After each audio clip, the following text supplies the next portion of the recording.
दलीपुर टोला, जहां पे बच्चों के पास क्लासरूम की जगह एक बरगद का पेड़ है, जिसके नीचे बैठकर बच्चे पढ़ाई कर रहे हैं। देखिए इस पर रिपोर्ट।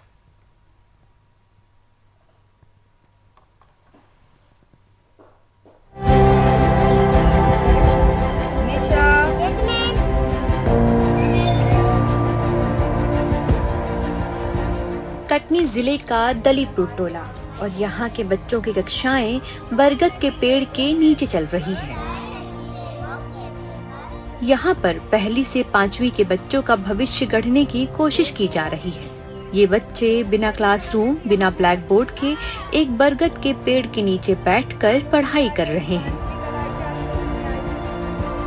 और इसका कारण है करीब 2 सालों से शासकीय प्राथमिक शाला की जर्जर हालत। कटनी जिले के शासकीय प्राथमिक शाला दलीपुर में ये जो स्कूल भवन है पूरा जर्जर है, जिसके कारण बच्चों को बरगद के पेड़ के नीचे शिक्षा ग्रहण करनी पड़ रही है। हालत यह है कि यदि बारिश भी हो जाए तो क्लास ख़त्म हो जाती, उन्हें घर जाना पड़ता है। हम इस समय जो शासकीय प्राथमिक शाला दलीपुर है, टोला है, यहाँ का हम आपको बिल्डिंग का वो बता रहे हैं कि किस तरह से जर्जर है यह बिल्डिंग, और 1-2 बार छज्जे भी गिर चुके हैं यहाँ पर। तो जिसके कारण जर्जर होने के कारण अब जो स्कूल स्टाफ है वह बच्चों को पेड़ के नीचे ही शिक्षा देने के लिए विवश हैं। यहाँ पर आप देख सकते हैं कि किस तरह से छज्जे गिरे हुए हैं, पूरा कबाड़ की तरह कमरा है, ये पूरा जर्जर हो चुका है। यहाँ पर खतरा बना रहता है, इसलिए जो है बच्चे जो है पेड़ के नीचे शिक्षा ग्रहण करने को मजबूर हैं। यहाँ पर देखिए 2 कमरे हैं, दोनों को स्थित देखिए पूरा जर्जर है। यहाँ पर अधिकारी आते हैं और कार्रवाई के नाम पर, हालांकि पिछले साल जब हमारी एनडीटीवी की टीम ने यहाँ कवरेज किया था तब जो जिला प्रशासन है उन्होंने नए भवन बनवाने के लिए कुछ राशि स्वीकृत की थी, लेकिन अब भी वह यहाँ पर अधूरा निर्माण पूरा नहीं हो पाया है। आप देख सकते हैं यहाँ पर कि ये जो बच्चे हैं, देश आज़ाद हुए कितने साल हो गए, लेकिन जो शिक्षा बुनियादी चीज़ें हैं, शिक्षा, चिकित्सा, सड़क, ये जो हैं आज भी कहीं न कहीं लोगों के लिए महरूम हैं। यहाँ बरगद के पेड़ के नीचे बच्चे शिक्षा ग्रहण कर रहे हैं। जहाँ सुविधाओं का अभाव है, वहीं बात करें इन बच्चों के लिए शिक्षक की, तो 1 से कक्षा 5वीं तक के बच्चों को पढ़ाने के लिए सिर्फ एक ही शिक्षिका है। एक अकेली शिक्षिका ही सभी बच्चों को एक साथ पढ़ा रही है। यह पहली से 5वीं तक के बच्चे हैं, यहाँ पर क्लास लगा हुआ है। आप सोच सकते हैं, समझ सकते हैं, जान सकते हैं कि यह भी कटनी जिले का एक उदाहरण है जहाँ बच्चे आज भी पेड़ के नीचे शिक्षा ग्रहण करने को मजबूर हैं। यहाँ पर हमारे साथ जो स्कूल की टीचर हैं, एकमात्र टीचर हैं, ये बताइए कितना स्टाफ है अपने यहाँ?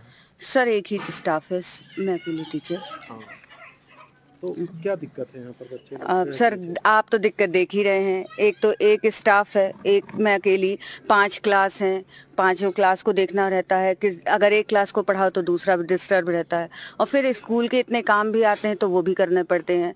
तो काम करने अगर रह जाओ तो फिर बच्चों का डिस्टर्बेंस होता है, दिक्कतें तो बहुत हैं। ऊपर से क्लास भी नहीं है कि अपन अच्छे से पढ़ा सकें, कुछ भी सब कुछ अपन बोल के नहीं पढ़ा सकते ना। छोटे बच्चे, उनको ब्लैक बोर्ड की बहुत ज़रूरत है। मेरे पास आर्टिफिशियल ब्लैक बोर्ड भी मैंने लिया हुआ है, पर यहाँ कहाँ लगाऊं, कोई व्यवस्था नहीं हो रही है ढंग से। अंदर क्या हालत है? अंदर हालत बिल्कुल पूरी जर्जर है। 2 रूम है, दोनों रूमों की छत की प्लास्टर गिर चुकी हुई है। पेड़ के नीचे लगा रही हैं, यदि बारिश हो जाए, बारिश के समय तब कैसी दिक्कत होती है? तो सर क्या कर सकते हैं, बच्चों को फिर पेरेंट्स भेजते नहीं है। अगर सुबह से ही होती है या इतने टाइम होती है तो मजबूरी में मुझे बच्चों को छोड़ना पड़ता है। मैं बैठती हूँ, मुझे तो बैठना ही है, लेकिन बच्चों को मैं कहाँ बैठा लूँगी? कल को कुछ घटना हो जाए तो मेरी परेशानी, तो मुझे भी है कि मैं बच्चों को फिर छोड़ देती हूँ। शिक्षिका का कहना है कि उन्होंने प्रशासन से कई दफे गुहार भी लगाई, पर फिर भी सुविधाओं के मोहताज इन बच्चों के लिए कोई भी सुविधा नहीं मिली, न बेंच, न बोर्ड और न ही क्लासरूम। लेकिन इस साल वो भी नहीं दे रहे हैं, कह रहे हैं हमारा सामान रखा हुआ है। तो अब दयनीय स्थिति है प्राथमिक शाला बच्चों की। जी बिल्कुल, बहुत ज़्यादा। आप लोगों ने अधिकारियों से बताया?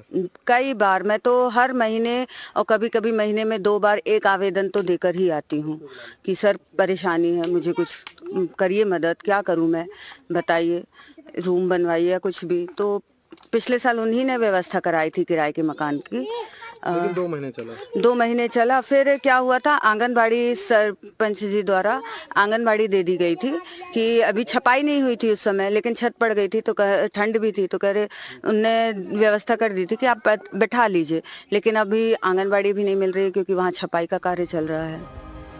बच्चों के स्कूल के लिए नए भवन की स्वीकृति तो हुई, पर बरसों बाद भी नए भवन का निर्माण कार्य पूरा नहीं हो सका है। नया बिल्डिंग के लिए कुछ प्रावधान की जब हम लोग आए थे तो स्वीकृत की गई थी नए भवन के लिए, क्या हालत है उसकी? तो बन रही है, लेकिन सरपंच जी का कहना है कि सिर्फ एक किश्त आई थी जिससे जितना बन सका था बन गया है, अब वो काम अधूरा पड़ा है। जब तक पैसा नहीं आता है तो काम आगे बढ़ नहीं सकता। तो कहीं ना कहीं प्रशासन की ओर से जो बजट जो देरी रुकावट की जा रही है, जारी नहीं की गई, तो काम भी रुका है। हाँ, मेरे हिसाब से तो वही, अब क्या उसके अलावा क्या बोलूँ मैं भी। नेहा गुप्ता। किस पद में है? प्राथमिक शिक्षक। ये स्कूल की जो क्लास लग रहे हैं यहाँ प्राथमिक शिक्षा की, ये जो हैं शिक्षक हैं नेहा गुप्ता जी, जिन्होंने बताया यहाँ पर कि किस तरह से स्कूल के हालात हैं और बच्चे एक ही साथ, अब देखिए यहाँ पर अलग अलग क्लास नहीं है तो कैसे पढ़ते हैं, क्या है आप देख सकते हैं। यहाँ बच्चों को काफ़ी परेशानी होती है। बच्चों से भी हम बात करेंगे, क्या क्या परेशानी होती है आपको? यहाँ कीड़े गिर जाते हैं जब खाना खाते हैं, तो जब पढ़ते हैं तो आँख में ये घुनघुनी है ना, तो ये आँख में पड़ जाती है। और बारिश होती है तो ये बस्ते बस्ते गील हो जाते हैं हमारे, तो फिर घर जाना पड़ता, तो स्कूल नहीं लग पाता। नहीं लग पाता ना, अच्छे की पढ़ाई हो पाती। अच्छा, एक साथ सब कोई आप लोग पढ़ते हैं तो कैसे पढ़ पाते होंगे? अच्छे के नहीं पढ़ पाते। नहीं पढ़ पाते। क्या नाम है आपका? यश यादव। ये देखिए स्कूल स्टूडेंट हैं जो यश यादव बता रहे हैं कि खुले में पढ़ रहे हैं तो क्या क्या दिक्कत होती है, बच्चे भी अपनी परेशानी बता रहे हैं। अब आप देख सकते हैं कि हालत कटनी ज़िले में शिक्षा का स्तर, जो प्रशासन भी है कहीं ना कहीं लापरवाही कर रहा है, क्योंकि जो भवन जो यहाँ पर स्वीकृत की गई थी निर्माण कार्य के लिए वह भी नहीं बन पाया, किस्त जारी नहीं हुई है, तो कहीं ना कहीं लापरवाही जिला प्रशासन की भी सामने देखने को आ रही है। वहीं मौके पर मौजूद बीआरसी से बात की तो उन्होंने जल्द ही नए भवन का निर्माण हो जाने की बात कही है। अच्छी बात यह है कि यहाँ के जो बीआरसी हैं मनोज गौतम जी, वह भी आए हैं, यहाँ की परेशानियों पर उनसे जानकारी लेंगे। सर, पेड़ के नीचे बच्चे पढ़ाई कर रहे हैं, वरिष्ठ अधिकारियों के माध्यम से हमको अवगत कराया गया कि मौके पे मुआयना करें, और मैं आया भी हूँ। इससे पहले मैं इनकी लोकेशन को हमेशा ट्रेस करता रहा। मुझे जानकारी है कि बच्चे पिछले साल से भी पेड़ के नीचे बैठ रहे हैं। लास्ट ईयर हमने कुछ किराए से व्यवस्था की थी, इस बार किराए का कोई भवन न मिलने के कारण बच्चे अभी तक यहाँ सर्वाइव करना बैठ रहे हैं।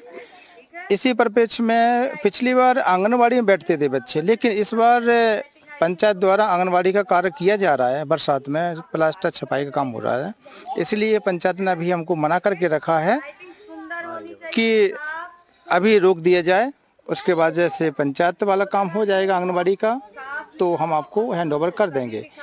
इसी स्कूल के लिए भी तो बिल्डिंग बनने वाली थी, जो नया बजट पिछली बार दिया गया था। हाँ, माननीय कलेक्टर महोदय ने इसको संज्ञान में लिया था पिछली बार भी, और खनिज विभाग के माध्यम से पता चला है कि उन्होंने भी 5.5 लाख के समथिंग पैसा बजट सैंक्शन किया था, उसको भी पंचायत एजेंसी के माध्यम से कराया गया है।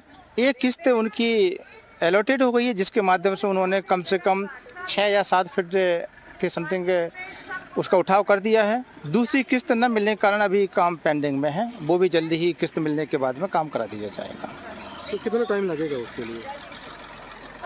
टाइम तो सरपंच महोदय के माध्यम से हमको बात पता चली कि अभी उसकी किस्त आई नहीं है, फिर भी जल्दी हम अपना जो आंगनबाड़ी का भवन है हम उसको कंप्लीट करा रहे हैं। जैसे उसको कंप्लीट हो जाता है तो पहले बच्चे हम उसको शिफ्ट करेंगे, और ये किस्त जब बाद में आएगी तो हम इसको बाद में करा लेंगे। शिक्षा व्यवस्था की ऐसी तस्वीर कई सवाल खड़े करती है। बच्चों के भविष्य के साथ बढ़ती जा रही लापरवाही पर आखिर जिम्मेदार कब ध्यान देंगे? कटनी से राम बिहारी गुप्ता की रिपोर्ट के साथ एनडीटीवी मध्य प्रदेश छत्तीसगढ़।